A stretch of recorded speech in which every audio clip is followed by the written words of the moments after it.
আপনারা আসলে খুবই ঘাবড়ে যাইতেছেন যে কিভাবে কি করবেন একটা অ্যাকাউন্ট আপনারা উইথড্র দেওয়ার পর। এটা সাপোজ আপনি উইথড্র দিচ্ছেন, এটা আমার কোনটা ওয়ালেট জানেন? এটা হলো আমার এই প্যান্থমের যে রাজীব হোসাইন, এটা এটা হলো আমার এই রাজীব হোসাইনেরটা, ঠিক আছে? এটা আমার রাজীব হোসেন এটা। তো আমি অন্য অ্যাকাউন্ট আমি কিভাবে কি করব? তো এখান থেকে আপনারা কি করবেন, সব কিছু একবারে কেটে দিবেন, এটা কেটে দিবেন, এটা কেটে দিবেন, সব কেটে দিবেন। প্যান্থমটা মোটামুটি আপনি রাখতে পারেন। এখান থেকে আপনারা অ্যাকাউন্টটা চেঞ্জ করবেন।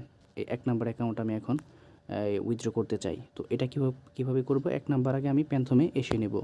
তারপরে পাউসে আমি চলে যাব। এখানে পাউসে চলে যাওয়ার পরে টিজি ড্যাশবোর্ড, প্যান্থম ওয়ালেট। তো এখন কিন্তু আমার ১ নাম্বারটাই কানেক্ট হবে। দেখেন কিভাবে করি। টিজি ড্যাশবোর্ড, দেখেন অ্যাকাউন্ট ট্যাগ সব ঠিক আছে।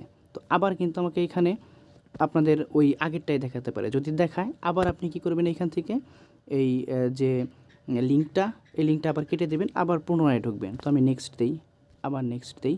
তো দেখেন আমার কিন্তু সেই আগেরটাই দেখাচ্ছে যে ৫,২৫৭। তো এটা কিন্তু আমার মূলত এইটা না।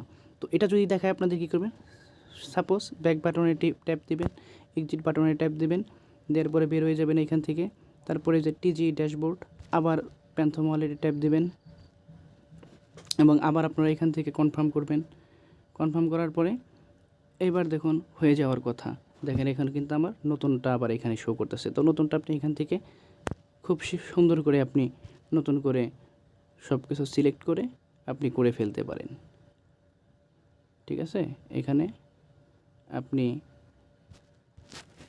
এই ক্লেম বাটনে ট্যাপ দিয়ে এইভাবে সেন্ট্রালাইজ এক্সচেঞ্জ আপনি বাইবিট না কোথায় দিবেন সেখানে কিন্তু আপনি দিতে পারেন। খুবই সিম্পল ব্যাপার ভাই।